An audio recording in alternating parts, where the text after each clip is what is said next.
Alright, how you going? It's Micah from CMC, and I'm here to do a review, a retrospective, and a rant of a game that I hold close to my heart. That side, my heart's over here. A game that's come out 20 years ago, and that game is Need for Speed Underground. And I'm sure you already know that because you clicked on this video, and thank you for clicking on it. And make sure to like and subscribe and all that BS that's on there as well. Need for Speed Underground is the 7th installment of the series, and instead of continuing on where they left off with exotic cars, open ranges of highways and roads and the countryside, the game completely shifts to the importer scene, which started gaining traction back then. This trend went for a few years, and no matter where you look, back then in the early 2000s, you would find cars such as the Nissan Skyline, the Supra, the 240SX, the 350Z, the Toyota Celica, and the MR2, and so on and so forth. You'd see pretty cool cars back then that were around, and some are still around to this day. But yeah, some just completely done up that look pretty good. Some look absolutely freaking ugly. What the f*** is that? Nowadays, it's four-wheel drives and SUVs dominating the market. Their modifications are like roof racks, see how much IKEA crap you can get on the roof of your car, or tow bars, see how much shit you can take to the tip. And lift kits, god damn, how the freaking hell high do you want to be? Fuck. Yeah, these are the cars that are dominating the market nowadays. Whereas the tuners just diminished into the abyss. So sit back, put on your racing gloves, helmet, slap on your favourite game console, whether it's the PlayStation, the Xbox, or the Nintendo GameCube. Get your nostalgic needle, pump it in your veins, and crack open a cold one, as we have a look back at what was EA's rise in dominance, before they became the narcissistic, greedy pieces of shit that they are now. This is the review, retrospective, and rant. This game is made for family. This game is Need for Speed Underground. Silence. Remember when some games just had nothing for a little bit? And then you get the old EA Games ASMR. And then this beast appears.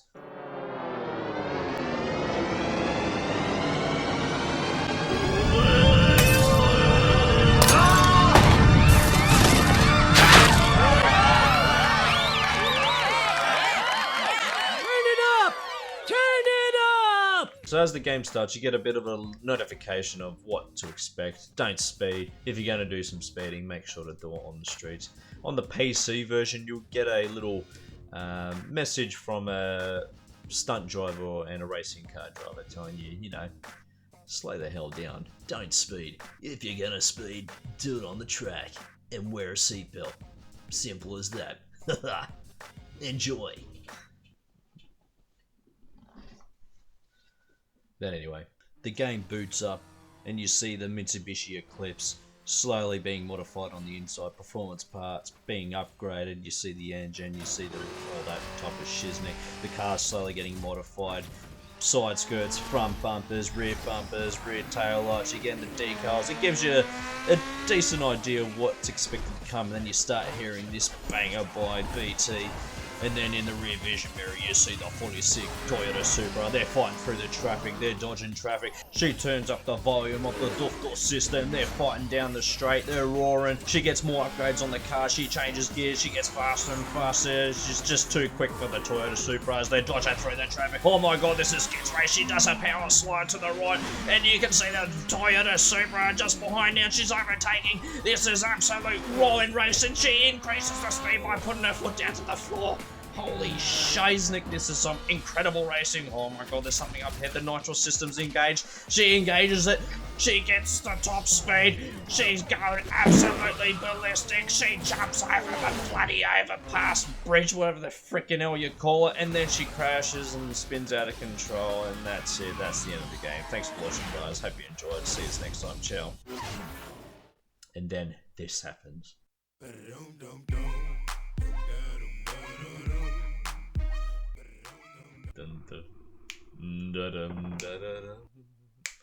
Yeah!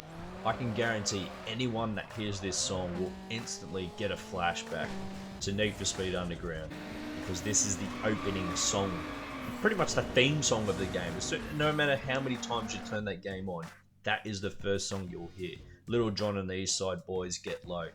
And the game has a pretty darn good soundtrack for what it was back then in 2003. Take a step back in time in 2003 with the Need for Speed soundtrack, available on Spotify. Click on the link below if you want to listen to it. You'll have songs from Overseer, Doomsday, Rancid, Out of Control, Crystal Method, Born Too Slow, Fortress Europe, Asian Dub Foundation, Kimosabi, BT, TI, 24s, Rob Zombie, 2-Lane Blacktop, Static X, The Only, Executioners, Body Rock, Swallow, Blindside, Jerk, Sucked In, Nate Dogg, Keep It Coming, Lil Jon and the Eastside Boys, Get Low, Dilated Peoples, Who's Who, and plenty more. It's an absolute banger of a soundtrack. There's only one song it needs that'll make it just absolutely beautiful, and that's Nickelback. And they say that a hero can save us. I'm not gonna stand to wait. What the hell is even that? As you press start, the main menu is like a stereo sound system. When you move up and down, you hear those satisfying beeping noises, kind of like when you're playing with a car stereo back then in the early 2000s. And every time you click on something or go back, you just, I don't know, there's something about that menu and the menu tones, I don't know, absolutely awesome, perfect for the game. You click on the Go Underground tab, and then boom, you see this quick montage. The sexy lady swiping her finger down the car. She looks at you, she points at you, telling you to get ready. You're ready. The cars are getting louder. The crowd can't handle the sounds of the engine because they're screaming their lungs out. You're in a Honda Integra Type R. The race starts and you're racing around the city. You don't know what the city is, but it looks like a pretty skid city. You're dodging traffic. You start hearing this banger, and it's Overseer Doomsday. Again, it gives you a sense, it gives you a little taste of what's to come in the music. You don't know what to do. You don't know whether to start dancing or do you just keep driving. Oh, so many decisions. Anyway, you're dodging traffic. You're going above speeds of 220 kilometers per hour. You're fighting your way through 2 laps of this cityscape. You win the race. You get a victory. Nick Minute. You're just fantasizing it. You meet Samantha right in front of your face saying, "Is that your fantasy?" Nah, Samantha, you're my fantasy, mate. She just gives you an insight saying, if you want some respect, you gotta win some races, and you need some attitude with your car. And just like that, you get a choice of a handful of cars. Cars from the Volkswagen Golf GTI, the Honda Civic, the Peugeot 206, the Mazda MX-5, and the Dodge Neon. And holy crap, you will not see this car on the road anymore. And once you choose a car that you like, you get this message from Samantha.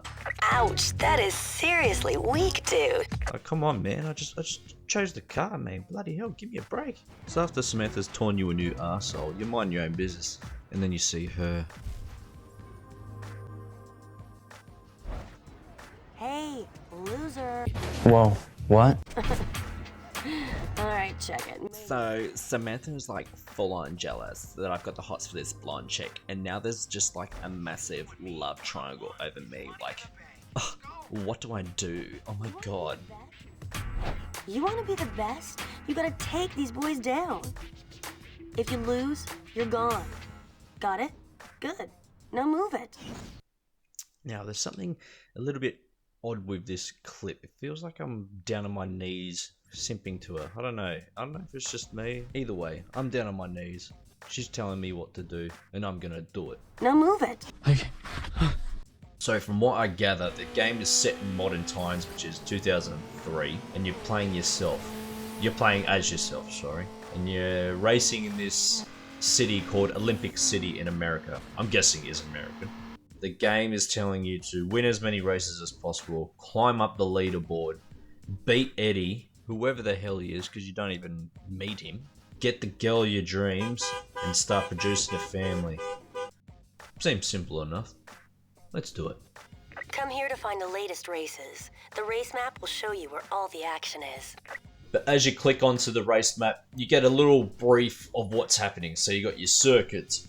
Circuit races consisting of 2 to 7 laps, racing around the city. You got your sprints. Sprint races where you start from one end of the city and then finish on the other side of the city. You've got your knockout races. Knockout races, pretty much the exact same as circuit races, except you only do 3 laps.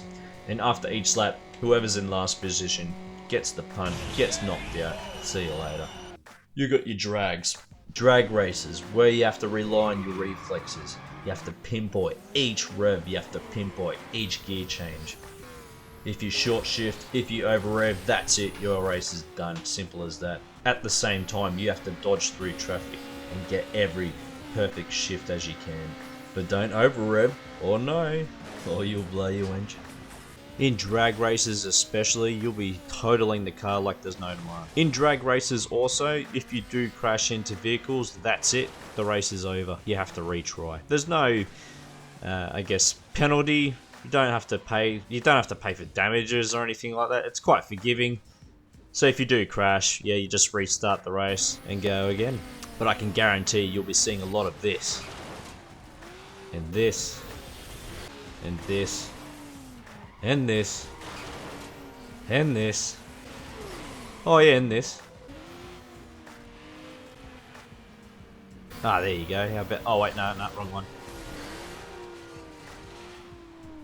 And this. Harmanım, baba nerede çarşafım? Gördüğüm bu paketler benim dermanım. Hoppa yavaşça. You got your drifts. Drifting, consisting on 4 laps around an industrial area or a car park. We have to do some pretty skids, get some pretty cool angles. Person with the highest amount of points wins. Make sure to not hit the wall, which is what you'll be doing pretty much a lot, because I know I did. So as you do the first 4 races, it's pretty easy. It gives you just the sense of what's to come. The races aren't too hard because you're in a pretty slow car, but it kind of gives you an introduction on how to control the car, what to do, what not to do. So let's talk about the controls. It's an arcade racer, it's Need for Speed, so it's not your typical simulation racing game. It's an arcade game, so the controls are pretty simple, pretty easy to understand.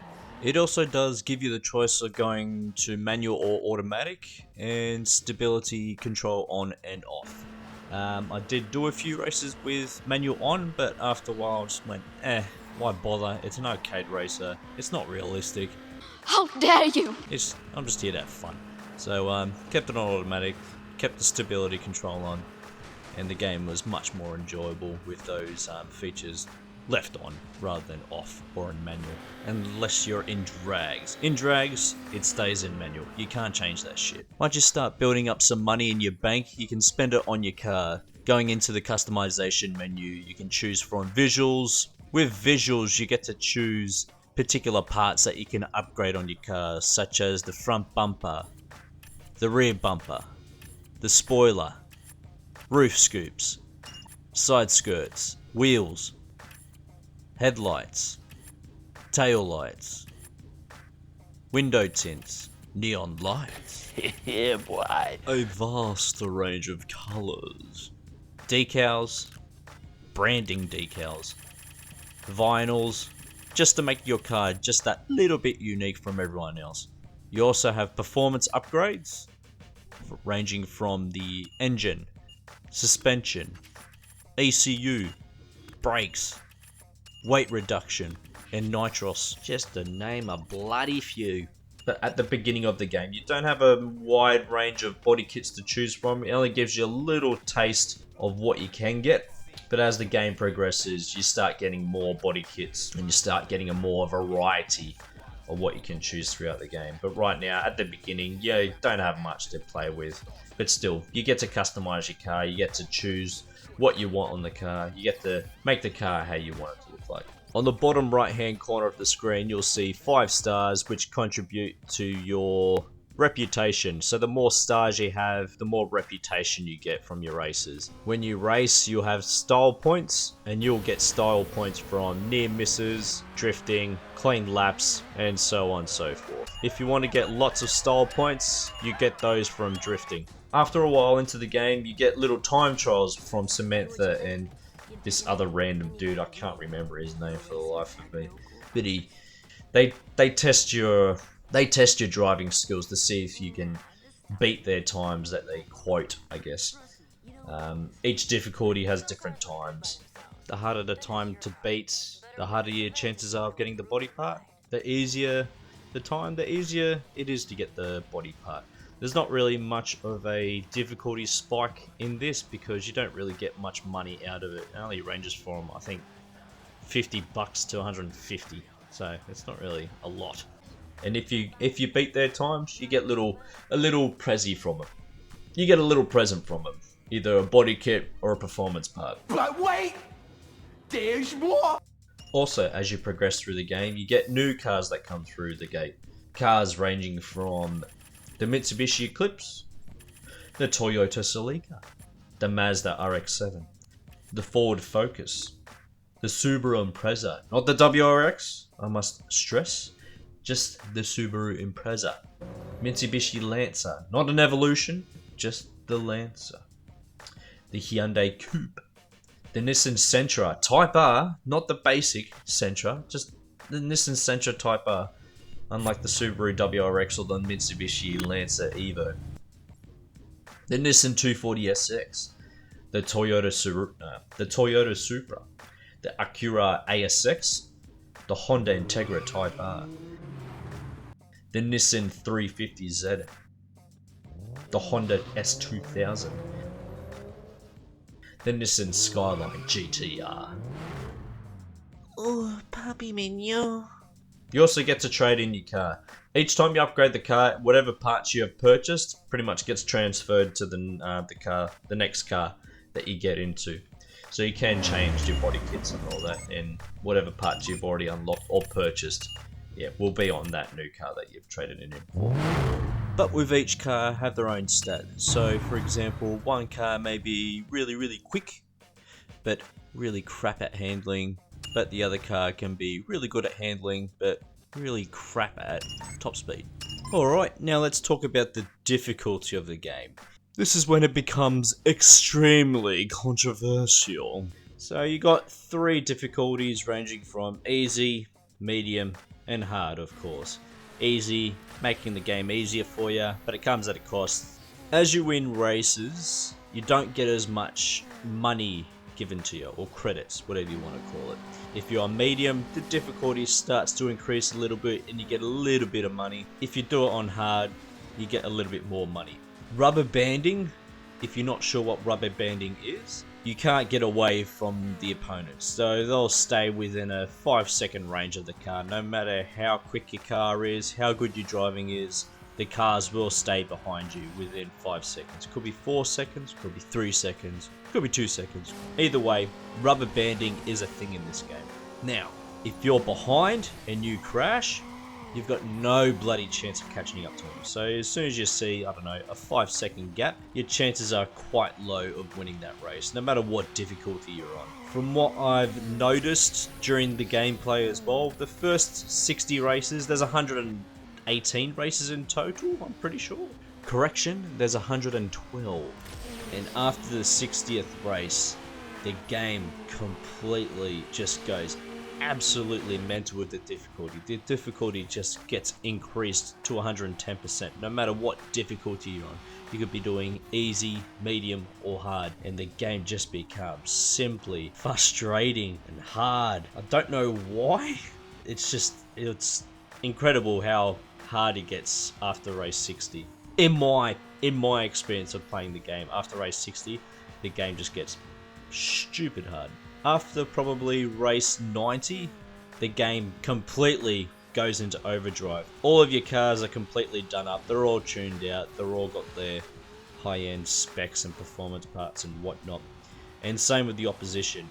And holy shit, these guys can just stick to their driving line. They can go around corners at 200 kilometers per hour easily, where you're smashing into the walls because you can't brake in time and the cars become harder to handle. You'll smash into it, smash and smash. You'll just continuously smash into the walls. You'll be smashing into the walls like it's your stepsister stuck underneath the coffee table. And there'll also be races where you're continuously retrying it. There's a race that I do recall, the infamous Kurt's Killer Ride.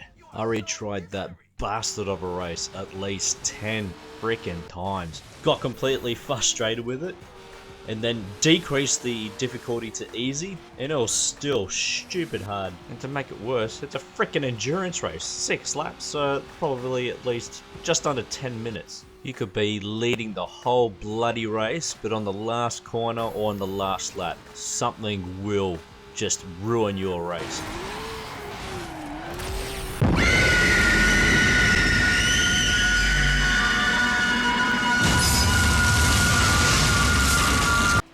The traffic as well. Where to begin? Well, the traffic is an absolute prick. They'll be coming around corners when you least expect it. They'll be coming around blind corners. They'll be coming over the jumps. The traffic just appears at the most crucial time as well. A car will just pop out of nowhere and just completely destroy your race, and you have to retry it all over again. But don't take my word for it. See it for yourself. Oh, fuck! Dang it! Oh, for crying out loud! Surprise, motherfucker! Bitch!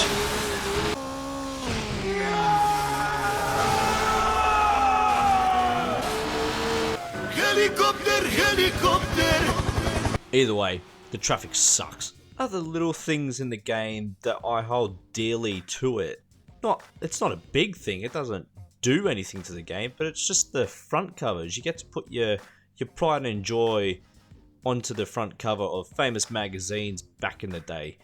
I don't think a lot of these magazines are still around. I do remember Hot Fours, particularly for scientific studies, of course. I do remember reading that magazine a couple of times, so seeing Pride and Joy appearing on a few of the famous car magazines, it just, I don't know, it's just little things that you appreciate in this game. Now, throughout these 112 races, you'll be seeing the same track a fair amount of times. Circuit races, there's 16 in total. Sprint races, there's 16 in total. Drag races, there's 12 in total. And drift stages, there's at least 8 in total. So you will be seeing the same track at least twice, so it does become repetitive after a while. As you play throughout the campaign as well, around the halfway mark you finally encounter Eddie, just for a couple of seconds.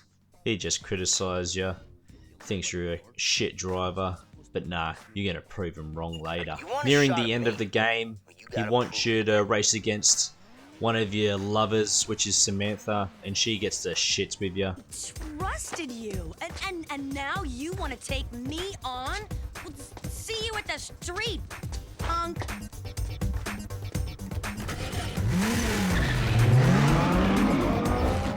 When you end up beating her in the race, you end up going through a little bit of a breakup, a little bit of a divorce. When it comes to losers like you, I am wise.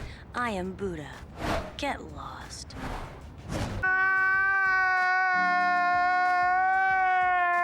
It's very heartbreaking, but still, you got the blonde chick that you still haven't met, but you still got the hots for. At least I do. Now, you do end up winning Samantha back. You get her car back. Her car gets towed away by this guy called TJ. That's the other guy you do time trials for, TJ. Anyway, he steals Samantha's car. You get Samantha's car back. You make up with Samantha. You still fantasize about the blonde chick. And then you race up against Eddie. It's not really much of a climatic race. It's only a couple of laps around the city. You race against him in his Skyline GTR. And like I said, it's not very climatic. When you do beat him, everyone starts cheering and dancing, but then you see this car in the background, the Nissan 350Z, flicking its high beams at you, and it's her, the blonde chick. You race against her. It's the final race of the game. Again, it's not very climatic. When you do beat her, again, you get another victory. You get another little chant from everyone. Everyone's cheering you on. Everyone loves you. And then you win. You win her. Oh, the blonde chick. Her name's Melissa, by the way. And you won't believe what happens next. Nothing. That's it. You get a little text saying, congratulations. Dust your hands off. That's it. The game's done. Congratulations. Then what? Not much. The game's pretty much finished. It doesn't really have much of a, I guess, a replay value to it. Because once you finish, you go underground tab. That's it. You can't go back into it. That's it. It's finished. The only way to redo it is if you delete or just create a new file and restart all over again. But yeah, it doesn't really have much of a replay value when it comes to the single player version of the game. You do have split screen, so you can race against your buddies, you can race against your friends, if you do have any, because I don't. Anyway, you do also have customized ride, and every car that you've unlocked during the single player Go Underground campaign, whatever you call it, all the cars are there. You get to modify them all up to pretty much whatever you want to, whatever you have unlocked, that is, in the single player campaign, or Go Underground campaign, that is. So whatever you've unlocked, everything will be in customized ride, and then you can play to your heart's content. And then you can just race them, do time trials, do drifts, sprints, circuits, and whatnot. There is also multiplayer, but the servers to that is, of course, turned off. The game is 20 years old. You can't play it anymore.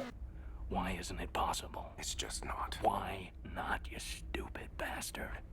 There is one major thing that I didn't enjoy in Need for Speed Underground, and that's saving the game, especially on the PlayStation 2.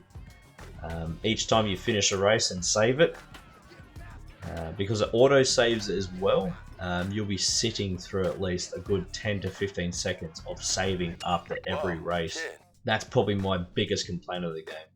I reckon to this day the game still looks pretty good for what it was, especially now that it's 20 years old. It looks incredible on CRT TVs because that's what they are made for.